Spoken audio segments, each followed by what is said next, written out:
Selamat datang di What's on Economy, Bring the Insight bersama saya Salsabila Eskia, peneliti Indef.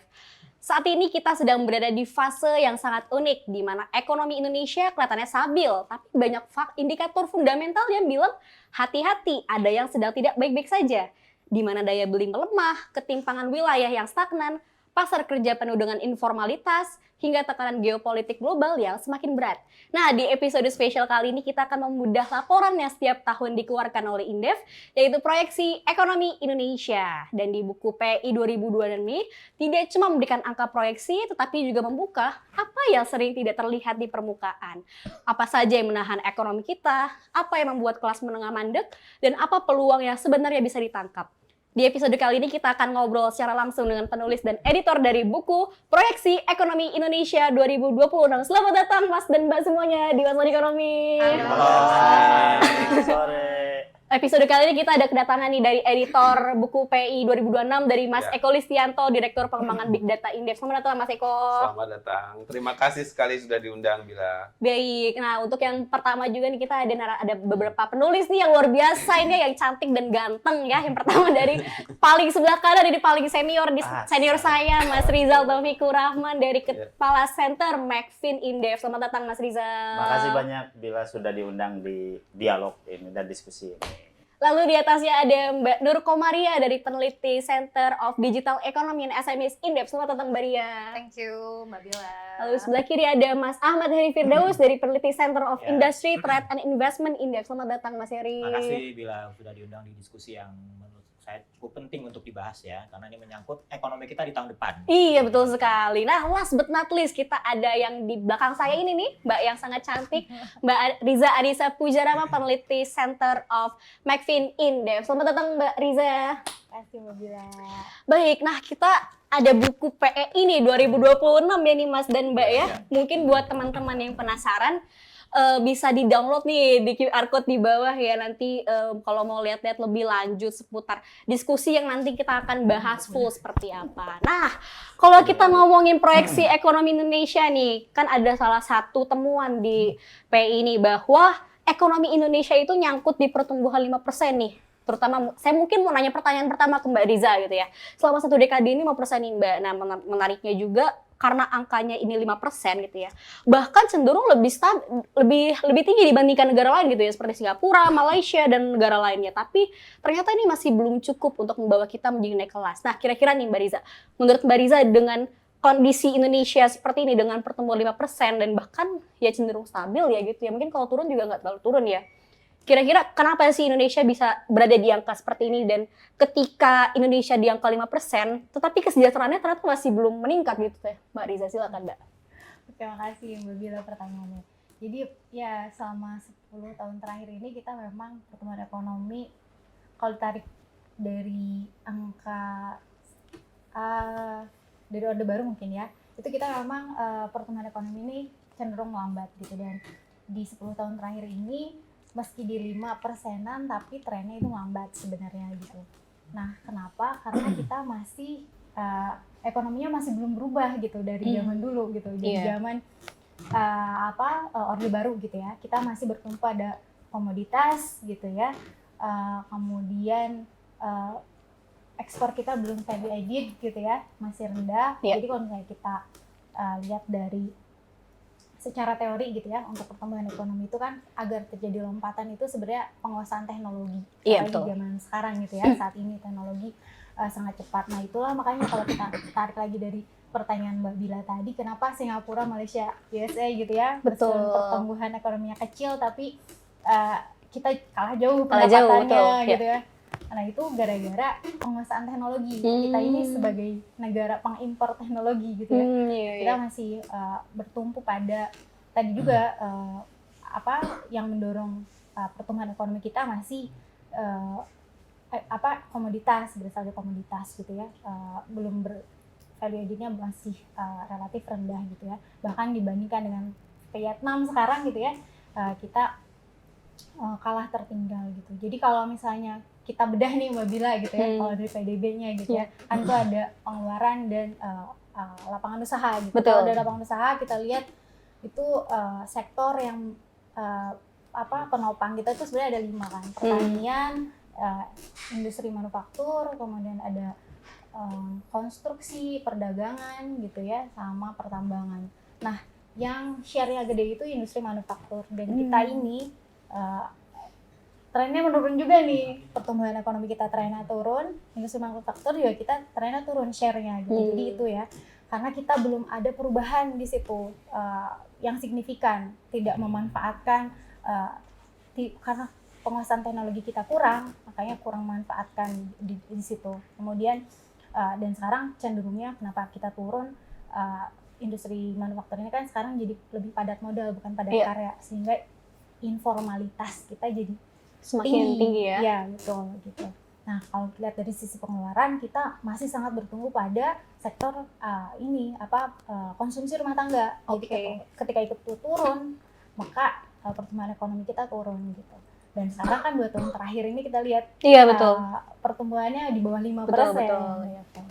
Nah, dengan kondisi konsumsi rumah tangga yang harusnya menjadi sebagai motor penggerak perekonomian ya Mbak Riza, tapi kondisi yang sekarang realitanya adalah semakin menurun nih.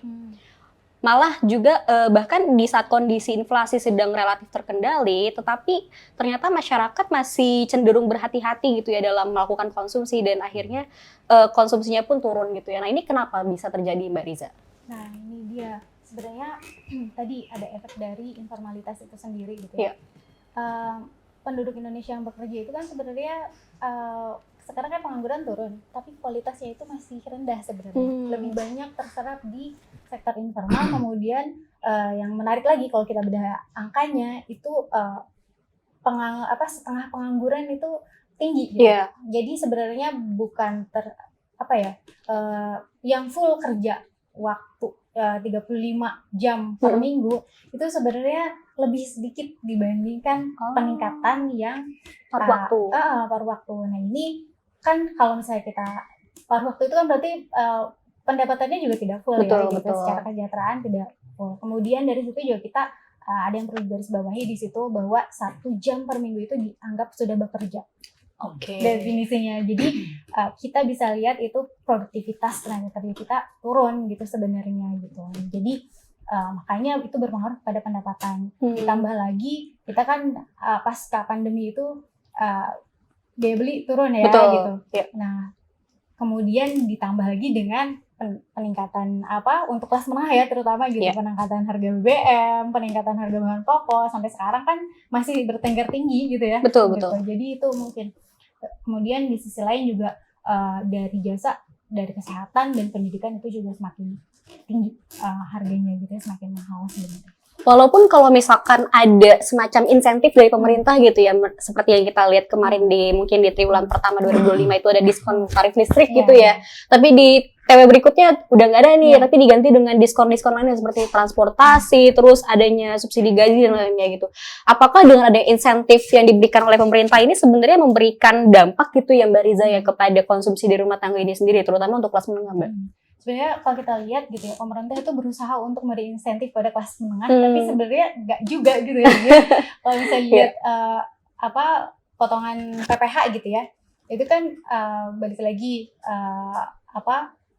dilihat pendapatan kena pajaknya gitu ya. Betul. Gitu, sebenarnya sebenarnya itu berpengaruh gitu, dapat membantu, tapi memang sangat kecil impact-nya dibandingkan dengan listrik. Kalau listrik itu range-nya kemarin itu kan sampai yang 2200 ya volt gitu.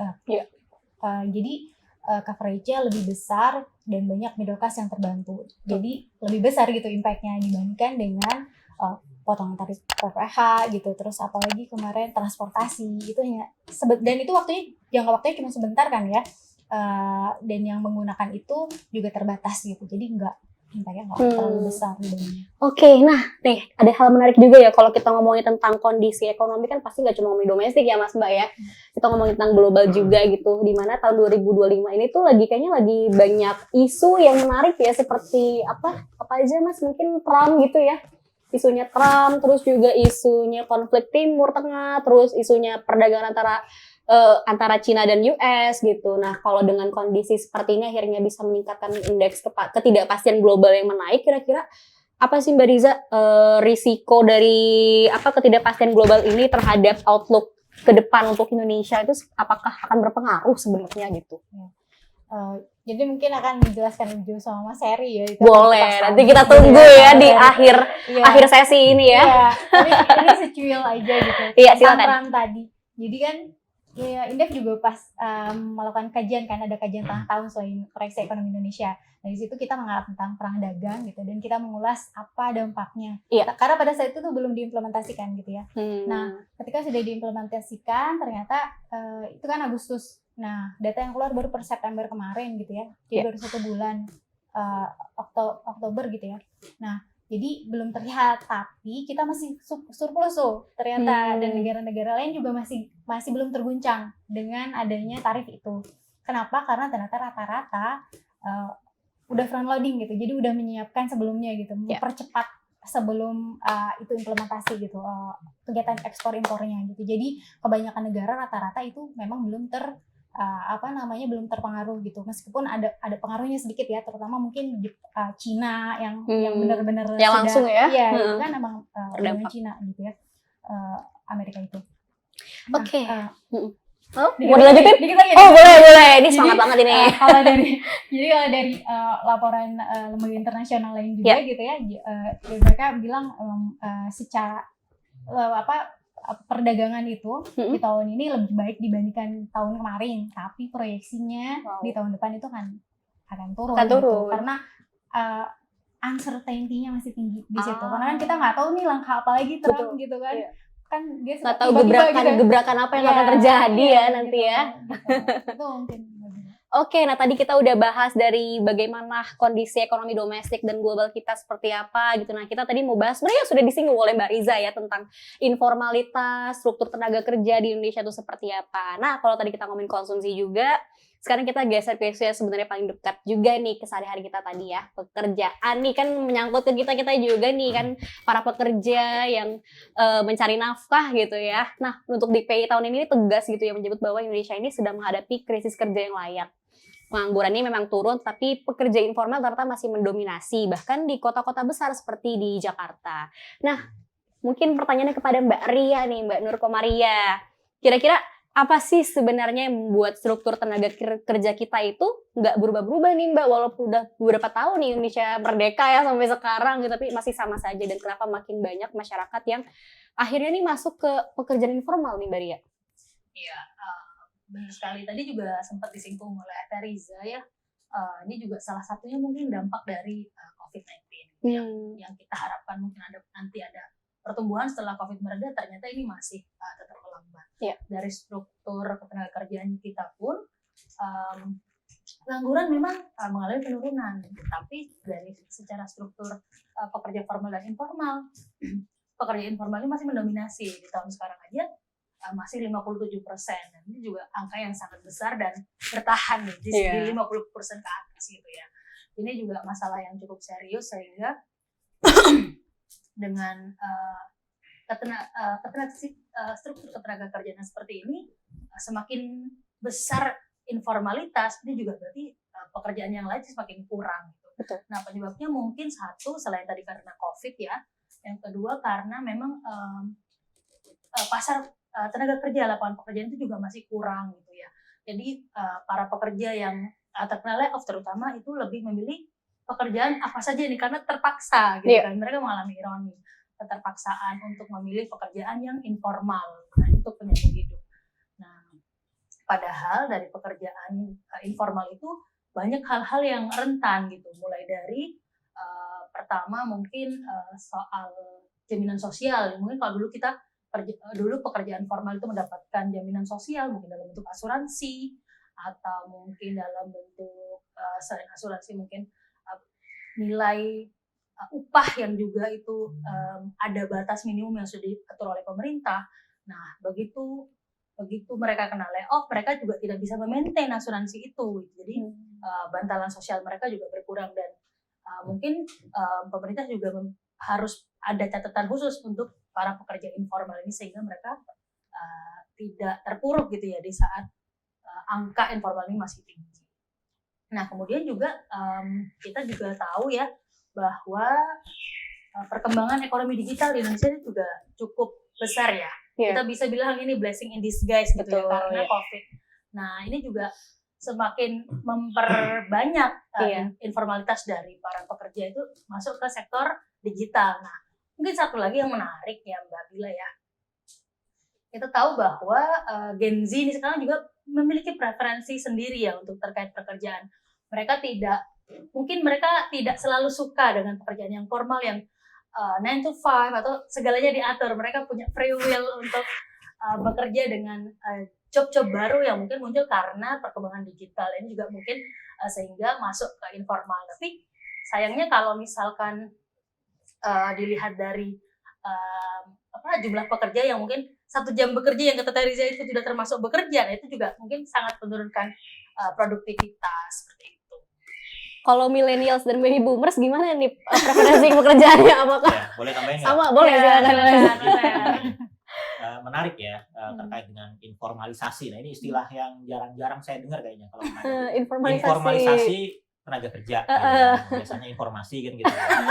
Tapi ini informalisasi. Nah ini menarik. Jadi kalau kita lihat trennya sejak COVID-19 ya. Jadi sebenarnya ini COVID ini atau pandemi ini sebenarnya menjadi ajang pembuktian juga buat tenaga kerja Indonesia. Pembuktian untuk apa? Pembuktian untuk apakah kita siap menghadapi disrupsi. Iya. Sebelum COVID mungkin orang nggak nyangka yang namanya kerja itu ternyata bisa untuk tidak datang ke kantor. Gitu Betul. kan. Dulu yang namanya kerja, pasti harus tatap muka. Harus absensi ya. Segala macam. Nah, ternyata ada COVID. Nah itu Iya. membuka mata semua orang. Oh ternyata yang namanya kerja itu bisa dari jauh. Betul. Bisa menggunakan teknologi. Bisa segala macam yang intinya adalah tidak tatap muka. Nah, itu ternyata bagi sebagian orang yang sudah melek teknologi membawa perbaikan terhadap produktivitasnya. Gitu kan. Ada orang yang semakin produktif sehingga dia semakin sejahtera karena bisa memanfaatkan digitalisasi tersebut. Nah, mereka sadar digitalisasi itu ternyata penting, yaitu karena ada teguran di pandemi. Kalau nggak ada pandemi mungkin sampai sekarang kita Iya. mungkin nggak tahu itu apa Zoom gitu ya. Iya, Betul. Kalau ternyata kan pandemi itu ada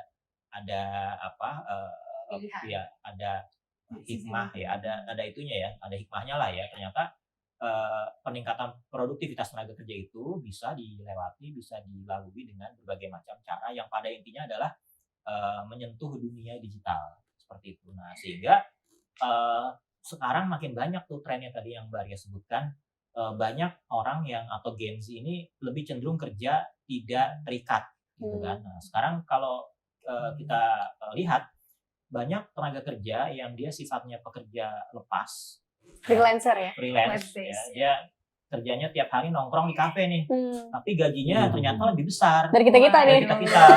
Nah, itu masuknya informal apa formal? Kayak gitu kan. Betul. Nah, ternyata ke depan ini sepertinya istilah formal informal ini semakin tidak relevan. Jangan-jangan Bisa jadi gitu ya. kan? Karena sekarang makin banyak tenaga kerja yang tadi nongkrong di kafe gitu Iya, ya. betul. Tiba-tiba dia bawa kendaraan mewah gitu kan. Nah, ini kan dia orang formal apa informal? Kalau dulu kan mungkin ya informal dia rentan ya, penghasilannya tipis segala macam. Kalau sekarang ternyata ya itu kita sulit mengkategorikannya sehingga karena ada tenaga kerja yang trennya seperti itu ya, karena behaviornya lebih senang untuk pekerja freelancer tapi pendapatannya justru lebih tinggi. Nah, ini kategorinya apa ke depan? Nah, sehingga memang ke depan adalah bagaimana tenaga kerja ini perlu kita soroti adalah layak kerja ya, atau kerja layak ya, kerja layak itulah gitu ya. Nah, sehingga gimana caranya kalau tadi ada isu mengenai krisis kerja layak, nah ini gimana ke depan supaya tidak krisis. Nah, berarti kan tadi salah satu solusinya adalah bagaimana meningkatkan produktivitas. Gitu, meningkatkan produktivitas dengan berbagai alat apapun, mau digital, mau dia menggunakan kemampuan yang lainnya seperti itu, sehingga produktivitasnya semakin meningkat. Itu yang paling penting itu. Oke, nah tadi udah disinggung duluan nih, baru saya mau tanya nih ke Mbak Ria. Aduh nih Mas Heri nih. Oke nih Mbak Ria, aku ada pertanyaan nih. Kan isu ketenaga kerjaan yang sering yang ada di media atau yang dibicarakan itu adalah masalah mismatch gitu ya. Entah dari mismatch antara kebutuhan industri dengan pekerjanya itu calon pekerja dari sisi pendidikan mungkin ya, ada yang over educated, ada yang under educated gitu ya, atau yang tidak miss gitu, ada yang miss dengan jurusannya mungkin gitu ya. Nah, yang menjadi ironi adalah ketika terjadinya oversupply dari lulusan perguruan tinggi ini, which is kan berarti kan yang educate-nya bagus ya gitu ya, yang teman-teman yang beredukasi tinggi gitu ya. Nah, kira-kira dengan kondisi seperti ini yang sebenarnya ironi ya, karena walaupun kita pendidikan juga sudah semakin meningkat, tetapi ternyata banyak teman-teman yang tidak terserap di lapangan kerja yang sesuai gitu. Nah, dengan kondisi seperti ini, Mbak Ria, apakah benar tadi ya yang sesuai dari Mas Heri bilang gitu, ini menjadi sebuah potensi gitu untuk teman-teman dari S1, lulusan S1, S2 gitu, yang akhirnya mereka tidak mendapat lapangan kerja formal, beralih ke misalkan gig ekonomi gitu ya, atau menjadi freelancer. Apakah ini menjadi suatu hal yang jadi faktor gitu ya, kenapa banyak gig ekonomi ini mulai tumbuh gitu Mbak Ria? Nah, menurut saya memang benar sekali yang dikatakan Mas Heri tadi ya. Ini Mas Heri udah pakar ketenagakerjaan udah lama banget ini. Ini seru saya ini. Nah, jadi Yang memang punya sektor tenaga kerja. iya, punya tenaga kerja. Cakep. Enggak juga. Jadi emang gitu ya Mas Heri. Jadi mismatch itu sebenarnya bukan fenomena baru ya, itu udah lama sekali karena apa yang dimau sama perusahaan itu tidak bisa ditangkap oleh para lulusan-lulusan kita gitu. Mungkin dari pihak universitas mungkin itu bisa juga mengejar ketertinggalan itu dengan perubahan kurikulum, dengan mungkin ada tracker alumni, dan itu mendapat masukan langsung dari para pekerja yang sudah ada di perusahaan. Kan memang industri berkembang sangat cepat. Sementara kalau kita sekolah butuh 4 tahun ya Mbak Bila untuk bisa lulus gitu ya. Mungkin itu juga menjadi salah satu faktornya.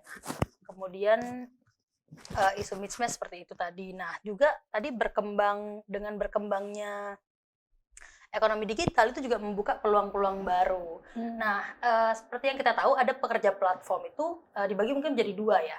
Ada pekerja platform itu yang location based, mungkin kita bisa katakan seperti para driver ojol itu juga location based. Kemudian juga ada yang web based. Jadi misalkan mungkin perusahaannya di Singapura, terus bekerjanya dari itu juga salah satu termasuk pekerja platform. Nah, itu sih Mbak. Mungkin tapi yang perlu ditekankan di sini kita agak iri nih kalau isu gig worker ya isu pekerja platform. Ini Singapura, kemudian Malaysia itu sudah ada RUU terkait dengan ketenagakerjaan pekerja platform atau gig worker. Tapi di kita masih ada kekosongan kebijakan, betul, regulasi gitu. Jadi salah satu rekomendasi dari kita juga menyarankan untuk mendesak percepatan adanya undang-undang ketenagakerjaan untuk pekerja platform gitu. Karena sayang sekali kan kita miris ya kalau misalkan mungkin yang sering ke bandara gitu, sering chit-chat sama driver mungkin. Nah, itu drivernya tuh kadang kalau kerja tuh ada yang tengah malam banget, ada yang subuh banget gitu. Sebenarnya itu mereka bukan pekerja formal, tapi jam kerjanya kurang manusiawi lah ya gitu mungkin. Seperti itu, dan banyak mungkin dari jaminan sosial juga perlu ditangkap gitu. Sehingga mungkin tadi Mas Heri juga menyebutkan ada peluang-peluang baru itu juga perlu ditangkap oleh pemerintah gitu. Oke, terima kasih nih Mbak Diani. Tadi udah dibahas lengkap banget nih ya tentang tenaga kerja informal seperti apa dan harusnya seperti apa. Tadi juga ditambahkan nih sama Mas Heri nih. Nah, kita mau lanjut ke pembahasan berikutnya nih dari editor kita nih, editor buku PI, Mas Eko Listianto. Oke, gimana Bill? Sebelum kita lanjut ke diskusi, aku mau tanya-tanya dulu nih Mas, gimana sih proses pembuatan buku PI ini Mas? Apakah dalam pembuatannya itu berapa lama sih Mas? Ya, ini aku pinjem dulu ya. Sekalian promosi. Jadi kalau kita lihat, kenapa judulnya menata ulang arah ekonomi berkeadilan? Iya. Ini sebetulnya terinspirasi dari peristiwa demo besar di Agustus akhir Juli dan Agustus kemarin, di mana memang ternyata kalau pertumbuhan ekonomi itu stuck ya, saya bilang stuck karena kalau dibilang stabil 5% dalam 1 dekade itu mosok itu stabil ya, menurut saya itu ya stuck gitu ya, Stuck ya? segitu-gitu aja gitu. Stabil. Nah, ya stabil.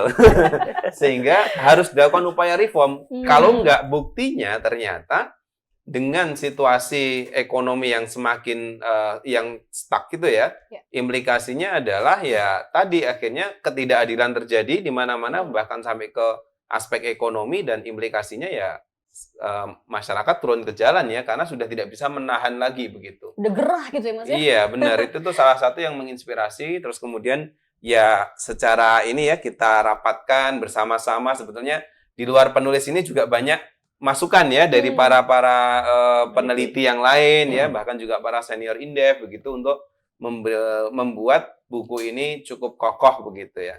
Nah, mungkin nanti juga biar putarannya bisa lagi ya. Ini bisa tanya lagi terkait bab 1 tadi ekonomi global, ada juga tentang Mbak Ria lebih ke arah ketenagakerjaan tadi ya, informality, terus kemudian ada Mas Heri lebih ke outlook-nya, terus nanti ada Mas Rizal terkait dengan ketimpangan pendapatan. Jadi sebetulnya banyak sekali hal-hal yang bisa digali dari buku yang mungkin tidak terlalu tebal ya, hanya sekitar 100 halaman, tapi insya Allah kalau dibaca ya, insya Allah itu memberi inspirasi seperti apa ekonomi 2026 dan tentu aspek-aspek yang pengen disuarakan oleh Indef begitu ya sebagai lembaga riset independen.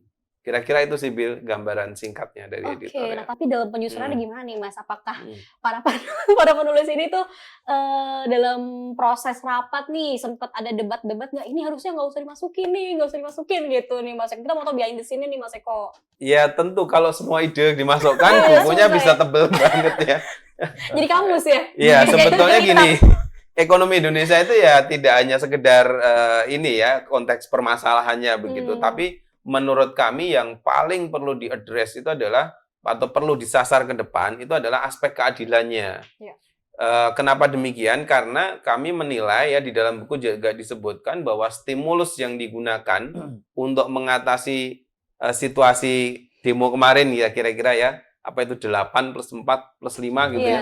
Itu ternyata hanya reaktif begitu ya, bukan sebuah program yang punya solusi jangka panjang begitu loh. Sehingga kami menilai ini aspek keadilannya belum disentuh nih. Sehingga ke depan kalau mau memperbaiki ekonomi Indonesia tumbuh lebih tinggi seperti yang diharapkan, tapi tidak hanya lebih tinggi ya, tapi juga lebih merata, lebih berkeadilan, maka ya harus sampai menyentuh kepada aspek keadilan. Pekerjaan yang layak diciptakan begitu ya, terus kemudian informalitas terlepas dari konteks tadi debat itu semakin kabur ininya ya, pembedaannya, tetapi konteks layaknya itu memang seperti dibilang Mas Heri tadi harus tetap didorong begitu.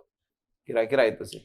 Oke, nah ini kan keadilan ini sangat di-highlight gitu ya dalam buku ini ya Mas Eko ya. Sedangkan kalau kita lihat secara realita, apalagi juga ada di buku ini ya teman-teman ya, mungkin bisa teman-teman baca nanti ada di bab 3 kalau nggak salah ya gitu. Nanti ada bahas terkait dengan ketimpangan wilayah nih yang menjadi isu yang lumayan luas juga ya. Apalagi kalau kita ngelihat terkait dengan adanya tren muncul nih resentralisasi gitu kan.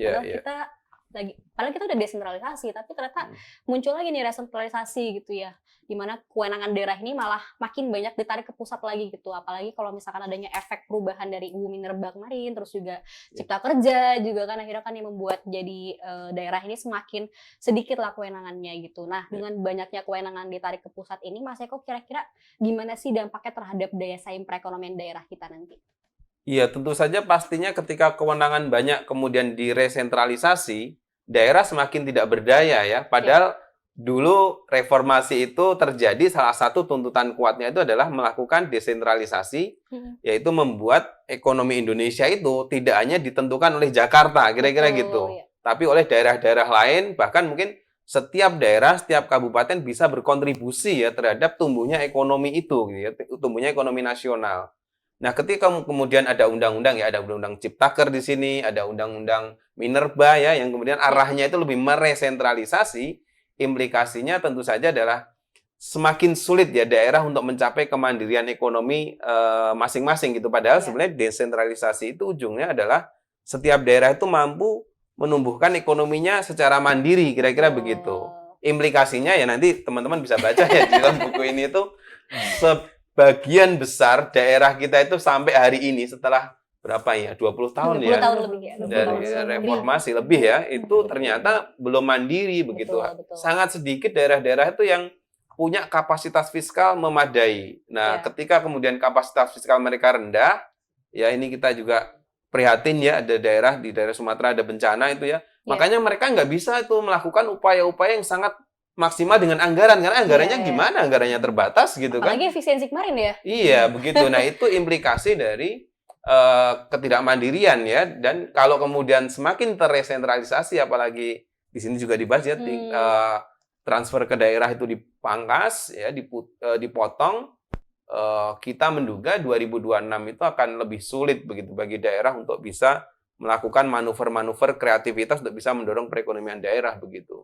Oke, nah dengan kondisi TKD yang semakin mengalami penurunan nih Mas Eko ya, kan banyak daerah yang ketergantungan fiskalnya ini sangat tinggi gitu ya. Beberapa daerah gitu yang sangat bergantung kepada transfer dari pusat gitu ya. Dengan kondisi itu ditambah berarti kan mereka tidak mampu untuk meningkatkan PAD mereka secara sendiri dan mereka harus bergantung kepada transfer. Nah, kira-kira apa sih sebenarnya bottleneck-nya yang terjadi gitu, Mas? Apa sebenarnya menjadi inti masalah kenapa dari daerah ini, beberapa daerah tentunya ya, yang mereka tidak bisa untuk meningkatkan PAD-nya mereka sendiri gitu ya, dan mereka tetap harus bergantung kepada fiskal dari transfer fiskal ini, Mas? Ya.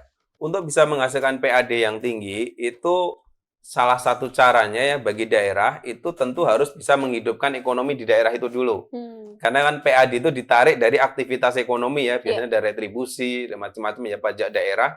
Kalau ekonomi mereka itu relatif membaik gitu ya, atau meningkat atau bahkan akseleratif, maka banyak tuh pendapatan daerah yang bisa di-create dari situ ya.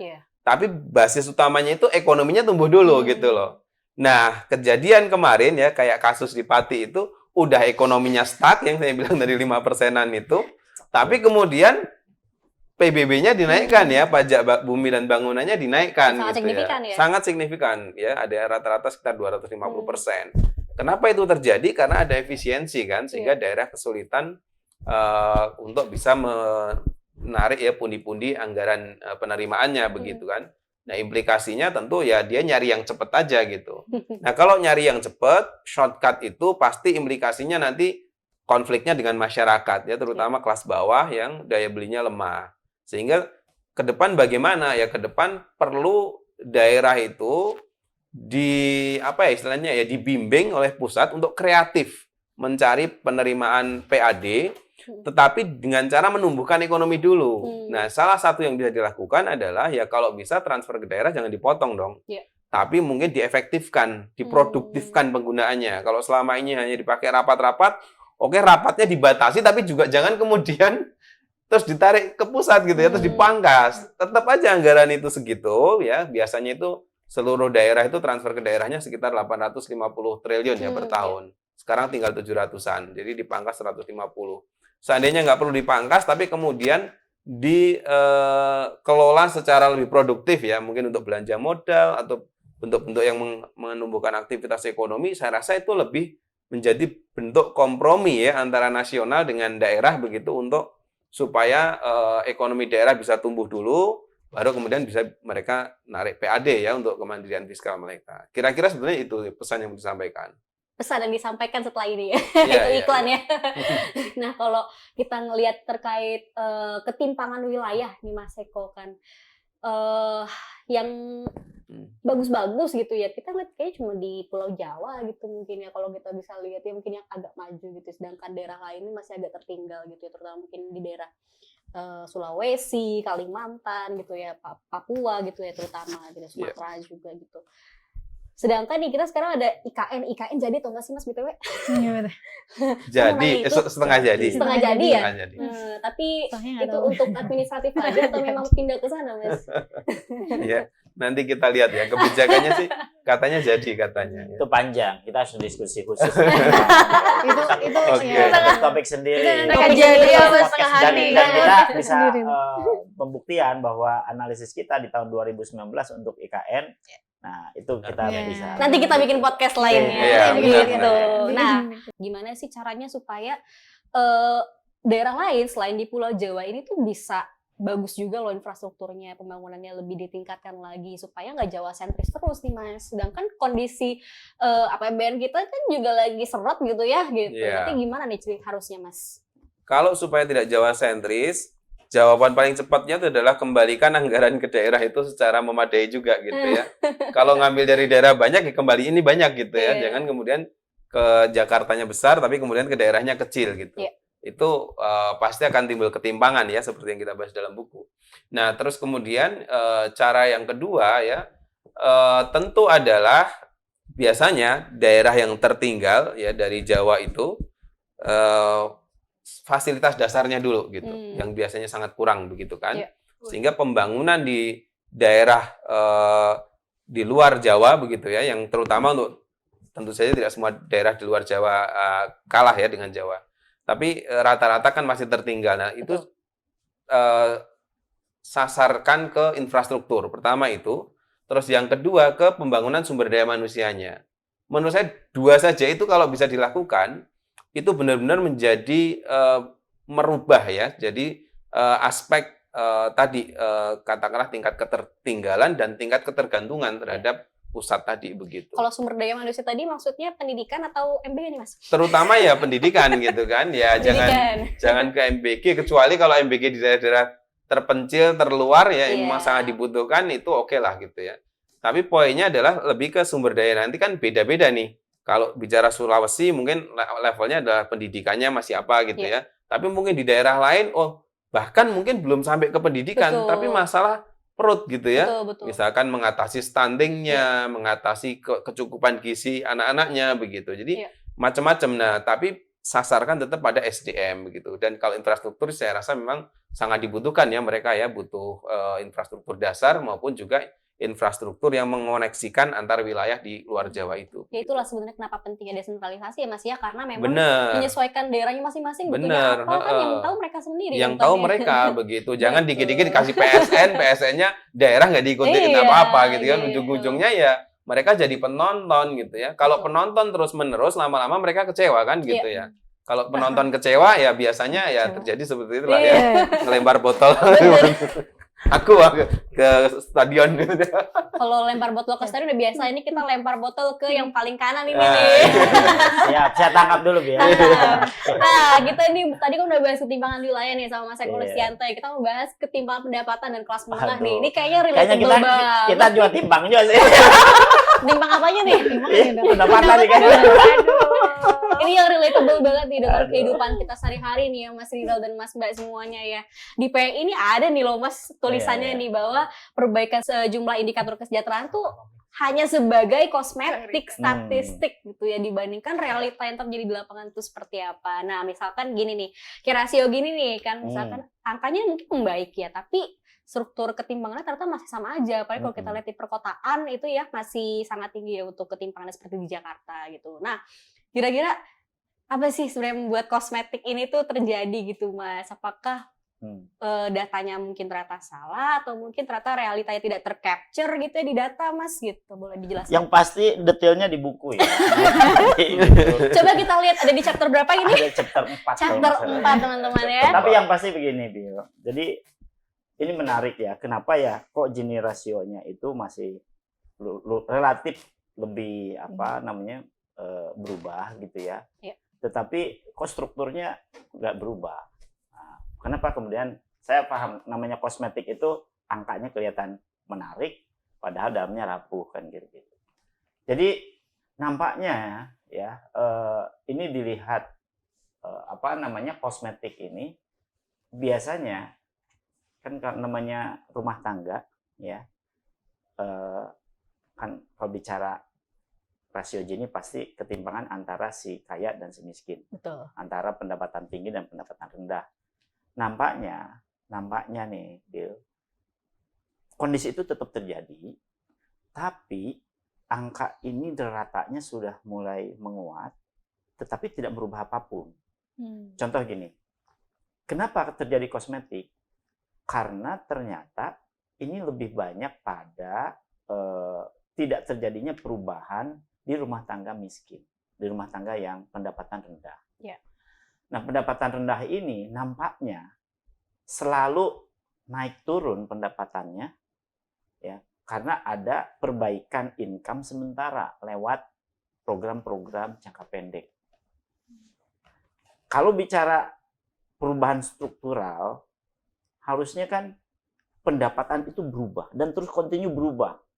Ini kan ada lagi gitu.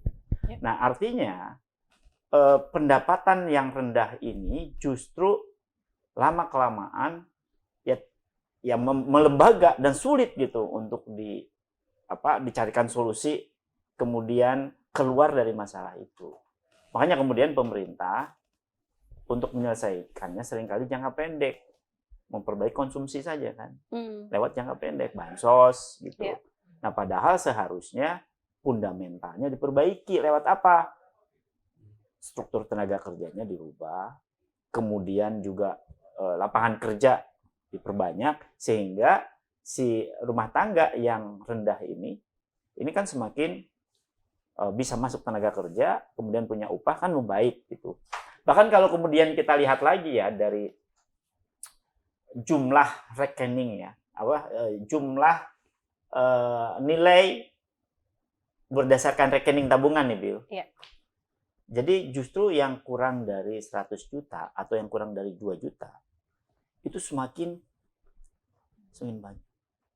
Dan sekarang itu justru ada mantab itu, makan tabungan. Saya dong itu. Nah, bagus berarti. Curhat ini. Ya, tetapi Masih mending lah daripada Mending. makan pinjol. Jangan daripada sampai. makan angin. Tapi yang semakin kaya itu yang di atas 2 miliar, di atas 5 miliar, jumlahnya semakin banyak. Oke. Nah, ini juga menunjukkan ketimpangan itu. Yang kaya makin kaya, yang miskin makin tertekan. Kayak lagu. Gitu, ya. Dan inilah kemudian diberikan bantalan-bantalan jangka pendek yang pada akhirnya dia kadang naik, kadang turun lagi, naik, turun lagi gitu. Naik turun. Naik turun. Nah, dan ini ternyata kenapa kemudian mendominasi di perkotaan? Bayangkan di perkotaan itu biaya hidup lebih tinggi daripada pedesaan. Iya. Untuk living cost itu tinggi. Ya, ditambah juga aksesibilitas, transportasi ya. Kemudian juga untuk mendapat pekerjaan katanya kan di kota itu relatif lebih mudah, tapi ternyata nggak mudah juga ya. Karena di situ akan sangat dipengaruhi oleh aksesibilitas ke lapangan kerja kan tetap produktivitas.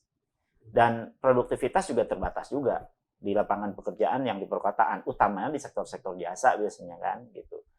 Nah, padahal di perkotaan juga ketersediaan tenaga kerja yang punya kompetensi sesuai dengan pasar kerja juga mismatch juga gitu ya.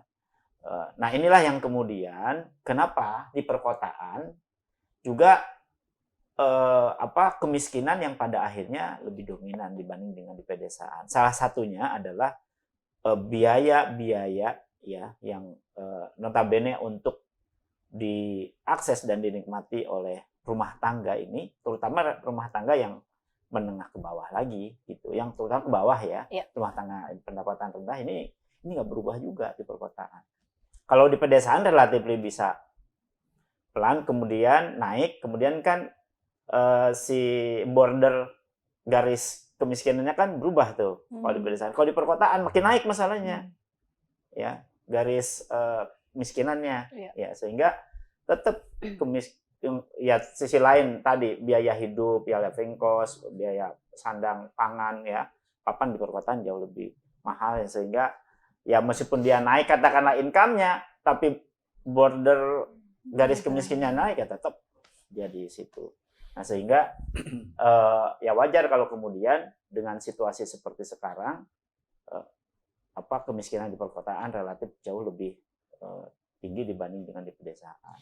Mungkin saya mau nanya pertanyaan yang menarik sih, Mas. Tadi kan Mas Rizal bilang yang kaya makin kaya, yang miskin makin miskin gitu ya. Nah, kenapa yang kaya makin kaya ini bisa terjadi gitu? Apakah kayak kita kan pernah denger nih Serakanomics gitu, Mas ya.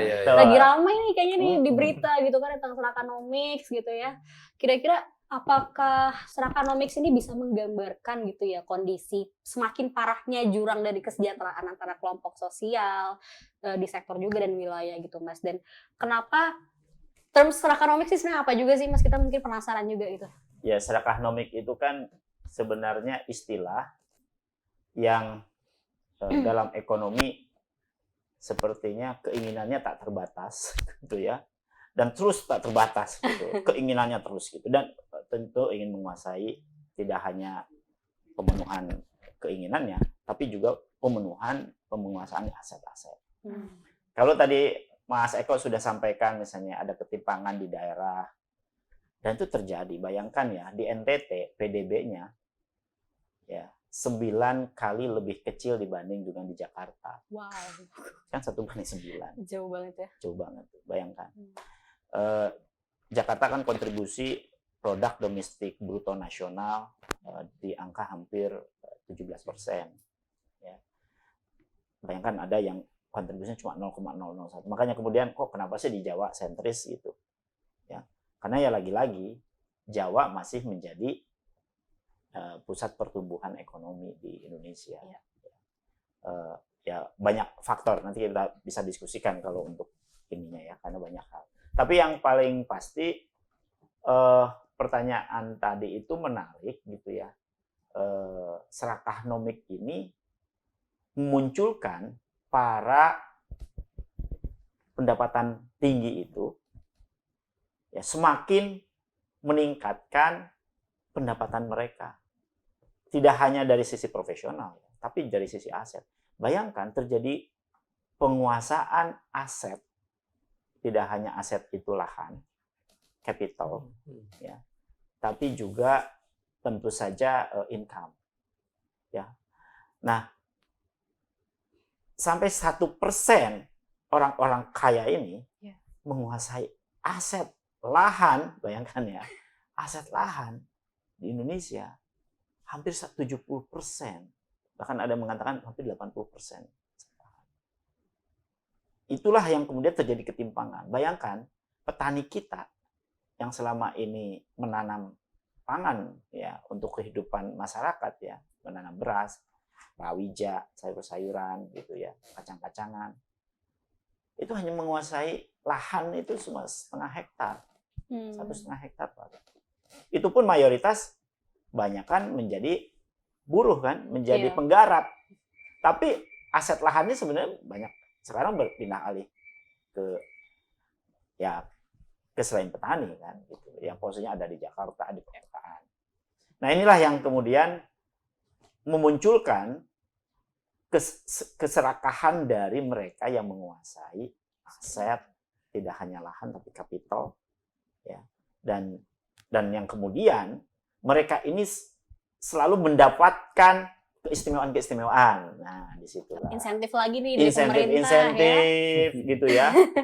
Apa kemarin kan ada kayak tax holiday gitu kan buat para konglo gitu yang pendapatan jadi tinggi ya.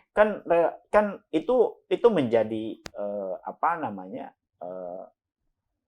fasilitas ya, instrumen untuk terus mereka mengembangkan bisnisnya. Ya.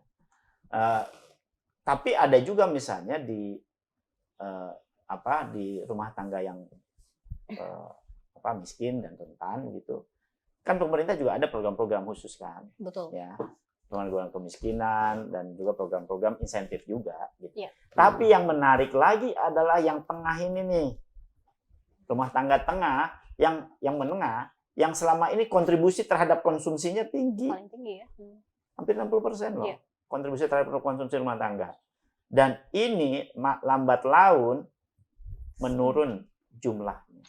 Dan itu malah menjadi indikasi buruk ya. Itulah yang kemudian, nah disinilah terjadi ketimpangan tadi itu. Harusnya si menengah ini diberikan insentif juga dong. Melalui kebijakan. Lewat apa? Ya lewat berbagai program-program yang bisa memobilisasi si rumah tangga ini. Supaya apa? Income-nya tetap tumbuh, naik ke level atas gitu, naik kelas gitu. Nah ini yang menengah ini, yang menengah paling atas, kan harapannya naik tuh ke atas. Ya kan? Yang menengah bisa naik ke atas. Yang menengah bawah ke menengah yang middle. Jangan sampai yang menengah paling bawah turun gitu. Nah ini sekarang terjadi penurunan. Kondisinya seperti itu sekarang. Betul. Dan bayangkan hampir dalam 5 tahun itu pelan-pelan namun pasti sudah di angka 10 jutaan. Ya. Penurunannya. Dan itu kan harus dijaga tuh betul. Kontributor terhadap produk domestik bruto kita lewat konsumsi mereka. Iya. Nah, selama ini sepertinya tidak ada insentif khusus untuk mereka ya, untuk mobilisasi mereka, menjaga konsumsi mereka Ya, bayangkan sekarang kenapa kemudian muncul tenaga kerja informalitas? Itu mereka itu tadinya menengah loh itu, border-border yang rentan tuh. Iya. Tiba-tiba masuk ke informal, income-nya jadi turun. Meskipun mereka punya income, tapi income-nya kan kalau informal lebih rendah daripada yang formal. Coba kalau kita diskusi ya, atau ngobrol lah gitu ya, naik katakanlah Gojek atau online lah begitu ya, ojek online. Banyak mereka itu yang dulunya kerja formal ya. kerja formal, tiba-tiba Kantoran ya. informal gitu. Nah ini banyak sekali. Tidak hanya fenomena di situ, tapi banyak juga yang tiba-tiba berdagang, Iya. tiba-tiba di mana. Nah ini mestinya kan mereka itu punya skill ya, Ya. well educated biasanya. Nah punya network, punya resilience yang Iya. lebih Kuat gitu. Nah ini nggak ada kebijakan nih. Nah mestinya ditopang oleh kebijakan yang pas gitu ya untuk mereka, seperti upscaling, kemudian pendidikan-pendidikan yang memang dibutuhkan untuk mereka beraktivitas, termasuk juga insentif untuk diberikan pembiayaan supaya mobilitas mereka juga semakin meningkat gitu. Gitu. Jadi menyambung ya dengan Mas Eko tadi ya, memang intinya itu adalah ke SDM lagi ya, peningkatan untuk produktivitas untuk SDM, terus juga pemberdayaan gitu ya. Jadi nggak cuma yang jangka pendek doang gitu. Nah, kita nih udah mau di pembahasan terakhir nih, chapter terakhir nih ke chapter 5, yaitu tentang Outlook 2026 nih. Kita tadi udah ngobrol dari awal tentang bagaimana kondisi ekonomi domestik global, sampai tadi terakhir ke ketimpangan pendapatan oleh Mas Rizal gitu. Sekarang udah nyampe ke Outlook 2026. Nah, kan bentar lagi nih 2026 ya? Iya, hitungan hari lagi nih. Berapa hari nih, Bil? Berapa hari nih sampai di-upload nih, kapan nih berarti nih? Kan Berarti udah 26 hari lagi. Tinggal 26 hari lagi. Iya, sebentar lagi 2026 dan masih banyak problem yang perlu dituntaskan dan masih banyak harapan yang bisa kita gapai lah gitu ya Mas Heri. Menurut DPI sendiri ini kan ada nih di bukunya teman-teman yang mungkin nanti bisa teman-teman lihat di chapter 5 bahwa Indef memproyeksikan terkait pertumbuhan ekonomi 2026 itu sebesar 5,0%. Nah, ini kan beda nih kayaknya nih sama proyeksi lain ya, sama pemerintah juga beda, sama Kemenki ya, kalau nggak salah Kemenki itu 5,4% nih Mas Heri ya. Walaupun nggak beda jauh sih ya, beda 0,4%, cuma kan 0,4% juga ngaruh ya sebenarnya ya, pasti kan ngaruh juga. Nah, kira-kira apa nih faktor utama yang akhirnya membentuk dari perekonomian Indonesia di 2026 nanti ini berdasarkan proyeksi dari Indef, Mas? Ya, mungkin nanti teman-teman yang lain juga bisa menjawab ya, karena di bagian 5 atau di bab 5 ini kan Outlook Ekonomi 2006, isinya adalah pandangan Indef. Ya. Yeah. Jadi pandangan Indef mengenai kondisi ekonomi tahun 2026 kira-kira gitu.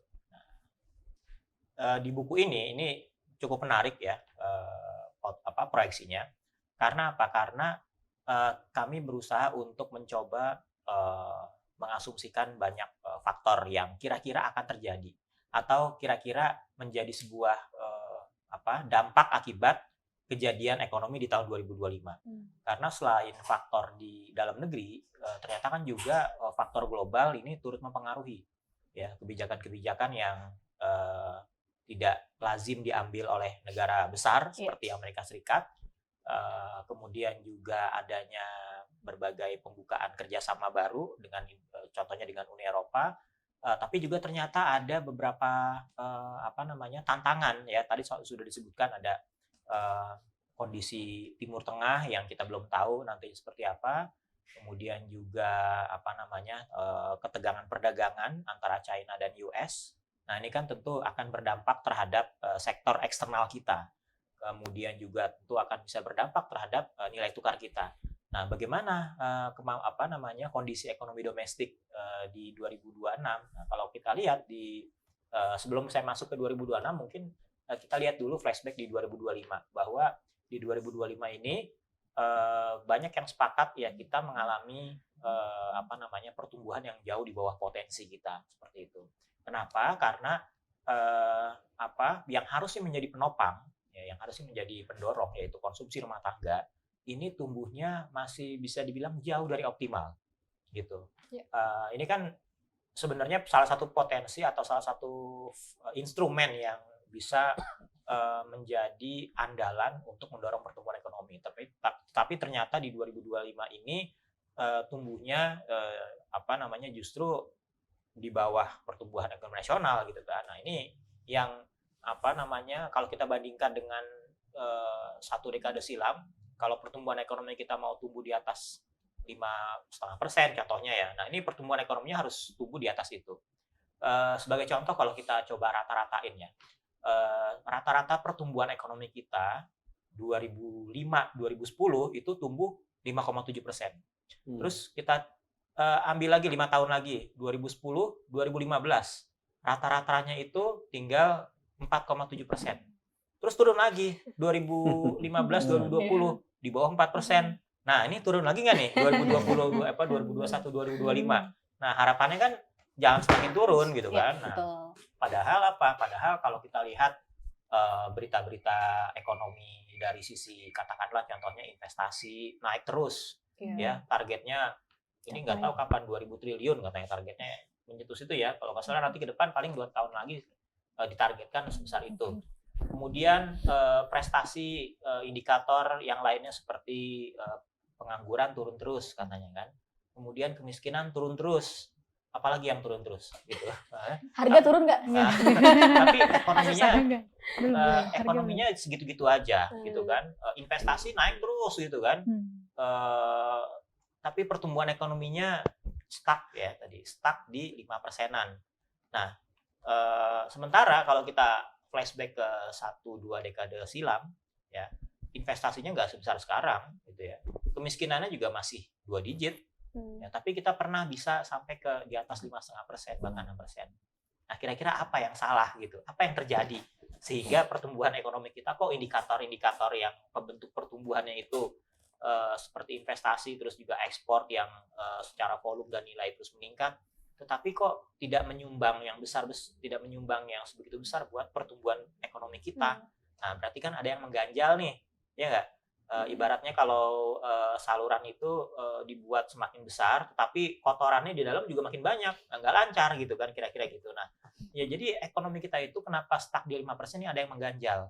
Nah, banyak faktor yang mengganjal, termasuk juga kita asumsikan faktor-faktor yang mengganjal atau yang menjadi penghambat akselerasi ekonomi kita di tahun 2026 ini akan terjadi nih berulang gitu ya. Artinya the bottlenecking-nya ini akan terus berulang gitu ya. Meskipun dikasih kebijakan 8 plus 4 plus 5, betul tadi kata Mas Eko, ini reaktif aja karena ada demo, ada apa, dibuat 8 plus 4 plus 5. Sama dengan?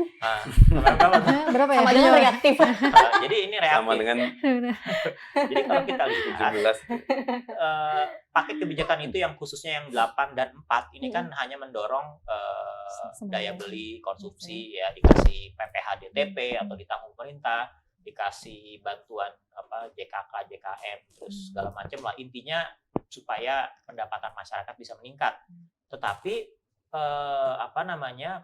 stimulus untuk meningkatkan pendapatan masyarakat ini tidak ditopang oleh perbaikan produktivitas. Nah, jadi ibaratnya tangannya dibebasi tapi kakinya tidak diberikan kebebasan gitu ya, tidak diberikan keleluasan. Artinya kita ini masih menghadapi tantangan terhadap perbaikan daya saing dan produktivitas. Nah, kalau ekonomi itu hanya bertopang pada satu sisi, yaitu konsumsi rumah tangga, nah terbukti ketika stimulus konsumsinya dicabut, ya dikurangi, ya ekonominya akan ambles lagi. Jadi sepertinya konsumsi rumah tangga yang akan baik, sepertinya gitu ya, akan lebih baik ke depan, itu ya salah satu faktor utamanya karena dapat bantuan. Nah, artinya apa? Artinya kalau tidak dibantu masyarakatnya tidak bisa mandiri.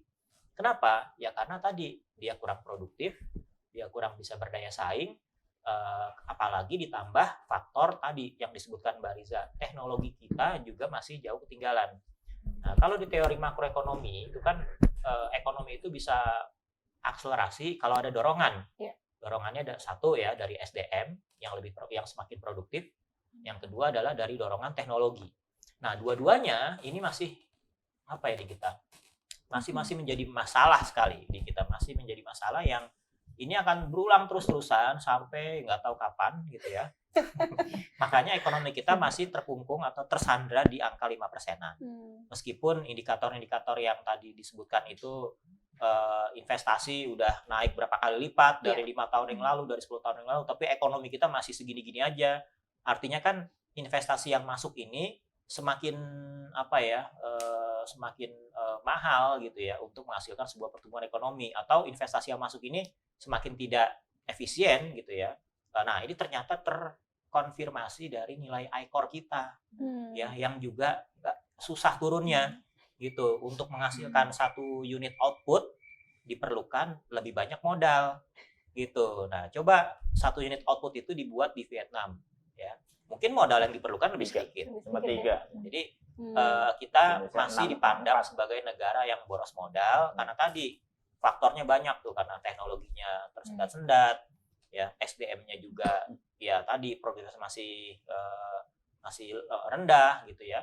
Belum lagi urusan-urusan seperti logistik ya, biaya bunga yang relatif lebih tinggi, apalagi segala macam. Nah, itu turut menyumbang ICOR kita masih tinggi, sehingga itu menjadi pengganjal gitu ya, penghambat pertumbuhan ekonomi kita masih terkungkung di 5%-an. Nah, jadi judulnya itu ya tahun depan ekonomi kita stimulus konsumsi yang tidak support atau tidak diimbangi dengan kenaikan produktivitas dan daya saing. Nah, kira-kira gambarannya gitu, mungkin teman-teman bisa nambahin secara lebih komprehensif seperti itu. Iya, Bill, saya mungkin menambahkan ya. Jadi salah satu pertimbangannya adalah tidak hanya kita menghitung berdasarkan permodelan, tapi kita juga mempertimbangkan tren ya, tidak hanya data tapi juga tren kebijakan yang cukup panjang. Jadi tidak ada di 2026 itu kebijakan yang bisa menghilangkan kerak-kerak yang kata tadi itu. Pipeline-nya itu nggak dibersihkan, yang kemudian bisa deras. Itu yang kemudian menjadi salah satu pertimbangan. Jadi tidak ada kebijakan istimewa ya, yang bisa membuka pipeline ekonomi kita itu likuiditasnya itu bisa lancar dalam sistem ekonomi gitu. Itu yang justru meskipun Menteri Keuangan sudah membuat dorongan likuiditas, tapi nampaknya masih banyak pipeline-nya ya, atau mesin ekonominya di dalam sistem ekonomi kita tadi penghambat-penghambatnya, ada yang kerannya bocor ya, ada yang kerannya tertutup, ada masih banyak kotoran ya, pipa-pipanya itu. Nah, itu belum kelihatan ya, kecuali ya musim-musim sekarang nih, musim hujan banyak pipa-pipa yang diperbaiki ya, itu bagus ya. Tapi yang paling penting adalah artinya dengan konstruksi dan struktur ekonomi yang masih seperti ini ya, nampaknya tadi yang kata Mas Heri ya, jadi angkanya itu kemungkinan tidak akan beranjak tinggi gitu ya, apalagi dengan pemodelan juga relatif tidak jauh berbeda angkanya gitu. Itulah yang kemudian angka pandangan kita atau perhitungan kita ya sebesar 5,0% itu. Dan ini kalau kita bandingkan dengan beberapa proyeksi-proyeksi lembaga internasional ya tidak jauh berbeda proyeksinya gitu ya. Termasuk juga ada lembaga di Indonesia sendiri kan banyak memproyeksi tidak jauh berbeda. Iya. Gitu. Iya, ya berarti memang ini kan sama-sama memang di root cause-nya itu yang harus diperbaiki ya memang. Betul. Ya dari SDM-nya. Yang paling penting memang SDM sih, bagaimana kualitas dari sumber daya manusia yang ada di dalamnya gitu. Oke, nah kita sudah sampai nih di penghujung acara, dan udah berapa menit ini teman-teman ya, udah 1 jam gitu ternyata ya, nggak kerasa banget ini. Kerasa apa nggak kerasa? Kalau 5 orang saya kerasa sih. Tapi luar biasa nih, di dalam 1 jam kita membahas sangat detail dan sangat lengkap ya tentang proyeksi ekonomi Indonesia tahun 2026 itu seperti apa. Nah, mungkin sebelum kita mengakhiri, kita mau mendengar dulu nih kira-kira closing statement dari masing-masing penulis gitu yang mungkin bisa disampaikan harapan atau mungkin bisa disampaikan juga kayak strategi apa nih yang harus pemerintah lakukan ke depan terutama untuk di 2026 nanti dengan kondisi perekonomian yang harusnya nih bisa naik gitu. Mungkin bisa disampaikan. Mulai dari Mbak Riza. Iya. Jadi singkat aja sih. Jadi tantangan dari domestik itu masih sangat kuat ya karena kita belum bisa mengimplementasikan dokumen-dokumen perencanaan kita yang sangat bagus itu RPJMN, RPJPN gitu ya. Itu sebenarnya sudah ada proses ke sana tapi implementasinya masih kurang. Masih belum baik gitu ya di tataran implementasi yang masih kita kurang dan yang dari global kita juga masih tantangan juga ya tadi uncertainty masih tinggi terutama dari Trump ya dari Amerika Serikat gitu yang pengaruhnya sangat kuat secara global gitu. Oke, nah kita ke sebelah kanannya Mbak Riza nih, ada Mas Heri nih yang tadi udah bahas outlook, mungkin boleh disampaikan harapan ke depannya seperti apa Mas? Jadi singkat aja dari saya, kalau tahun depan langkah yang diambil pemerintah itu masih sama dengan tahun 2025, maka Indonesia akan semakin jauh untuk menjadi negara maju ya, karena kita targetnya kan 2040-an ke atas tuh kita sudah memasuki ambang negara maju ya. Nah, maka kalau 2006 ini akan kejadiannya sama seperti 2005 itu kita akan semakin jauh. Mungkin 2055 baru nyampenya gitu. Itu pun kalau nanti di tahun-tahun berikutnya ada perbaikan gitu. Apalagi kalau berbicara 8% gitu ya. Nah, ini sepertinya akan semakin jauh juga gitu harapan ke arah sana karena melihat langkah yang diambil pemerintah itu ya seperti tahun 2025 ini gitu ya. Nah, maka tahun 2026 harus ada terobosan bagaimana mempercepat ya tadi peningkatan produktivitas dan daya saing kita, SDM, kemudian juga nilai tambah ekonomi kita terus dioptimalkan, ada program magang sekarang. Nah, ini harus benar-benar menjadi pembawa ya atau menjadi game changer lah untuk bagaimana perbaikan produktivitas kita, khususnya tadi memperbaiki masalah link and match itu ya, karena ini menurut saya ini ya program yang baru tapi harus dibuktikan gitu ya efektivitasnya seperti apa. Ini yang mungkin harus dikawal gitu ya, bagaimana kebijakan-kebijakan yang tadi 845 dan nanti ada kebijakan yang lain lagi harus berjalan sesuai dengan harapan masyarakat, tentunya membuahkan kesejahteraan ekonomi buat Indonesia. Oke, thank you Mas Heri. Nah, next nih Mbak Rian yang paling cantik dan manis, imut. Silahkan Mbak Rian. Udah didoktrin ya? Oke. Tagline ya. Tagline.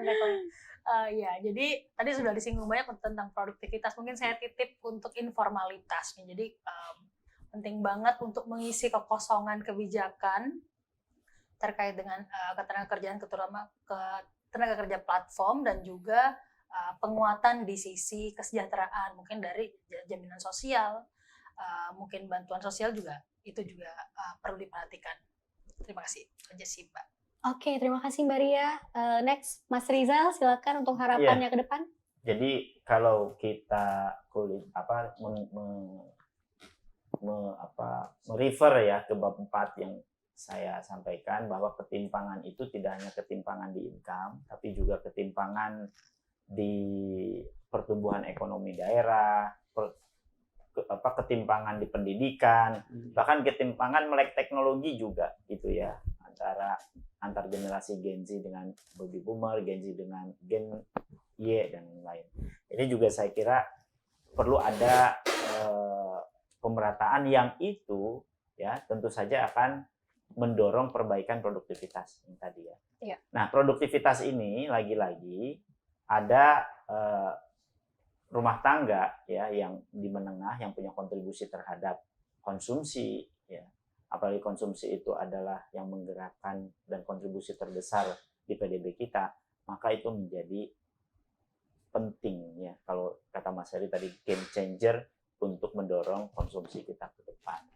Saya kira fiskal seyogianya tahun depan itu betul-betul efektif untuk mendorong produktivitas, efektif untuk sektor-sektor yang produktif, dan tentu saja efektif bisa menyerap tenaga kerja yang banyak dan membuka lapangan kerja yang banyak, sehingga bottleneck ya berkaitan dengan ketidakmerataan ya di pendapatan rumah tangga. Pelan-pelan kalau diserap oleh tenaga kerja dengan sektor-sektor padat karya yang itu kemudian mengoptimalisasikan pasar domestik dan pasar ekspor, maka tentu itu juga menjadi perbaikan daya saing, sehingga ya pelan-pelan namun pasti saya kira ekonomi akan jauh lebih baik.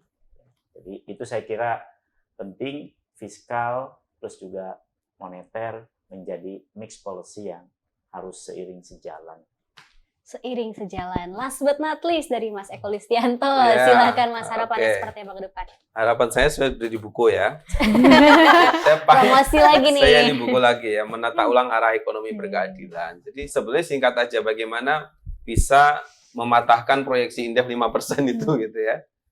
Harapan saya tetap ya, kita sebenarnya pengen ekonomi Indonesia tumbuh tinggi begitu. Nah, caranya kalau hanya satu yang bisa diperbaiki, maka tata ulang keadilannya. Kalau itu masih terlalu sulit, ada jawabannya. Sebelum nanti kami 2027 bikin buku yang menata ulang lagi ya. Jawabannya adalah tata ulang sektor realnya. Karena jawaban untuk keluar dari 5% itu sebenarnya perbaiki sektor realnya. Kalau hanya guyar-guyur likuiditas, itu mungkin akan menghijaukan IHSG, menghijaukan pasar saham, tapi kalau sektor realnya tetap loyo, jatuh-jatuhnya 5% seperti di buku ini lagi gitu loh. Jadi udahlah, kalau hanya satu sektor yang bisa ini, sektor realnya, perbaiki sektor realnya. Sektor real membaik, maka dengan sendirinya kucuran kredit perbankan akan meningkat ya. Nggak usah pakai dana 200T ya, ditaruh di bank juga tetap bisa ini, karena dananya kita itu gede sebetulnya ya. Ada 2.370 triliun. Cuma ngendep di bank gitu ya. Bukan karena apa-apa, karena sektor realnya itu terlalu banyak sumbatan-sumbatan yang tadi dibilang oleh teman-teman ya. Banyak sumbatannya, banyak premanismenya, termasuk banyak serakah nomiknya tadi gitu. Nah, kalau bisa disentuh dari kontribusi ya, tidak hanya istilahnya sektor ekonomi ya, termasuk pertahanan keamanan, termasuk juga aparat penegak hukum, itu kan bagian-bagian sebetulnya secara ekosistem itu akan membentuk apakah ekonomi kita tahun depan bisa lebih optimis atau tidak kan gitu. Jadi tadi kembali lagi, keluar dari 5%, jawabannya adalah perbaiki sektor real ya. Dan kita harapkan ekonomi kita tumbuh lebih baik dari proyeksi yang ada di buku ini gitu. Karena kita udah terlalu lama berada di zona 5%-an ya.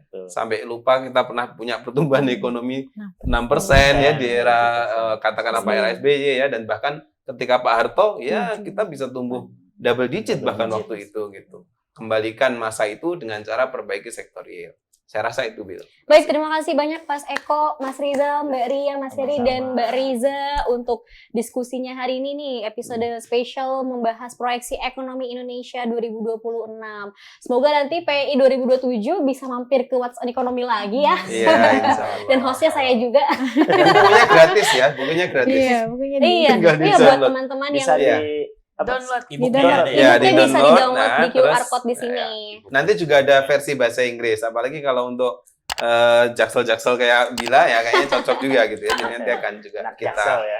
upload ya yang versi bahasa Inggris. Terima kasih. Baik, terima kasih banyak para narasumber untuk diskusi hari ini ya. Semoga next kita diskusi di episode dan pembahasan lainnya nih. Tadi udah banyak banget bahas dari mulai ketimpangan, terus kemiskinan, terus juga bahas fiskal dan lain-lainnya gitu ya. Menjadi permasalahan Indonesia yang menjadi PR untuk pemerintah ke depan harus dituntaskan. Supaya tadi seperti yang di buku, ekonomi berkeadilan.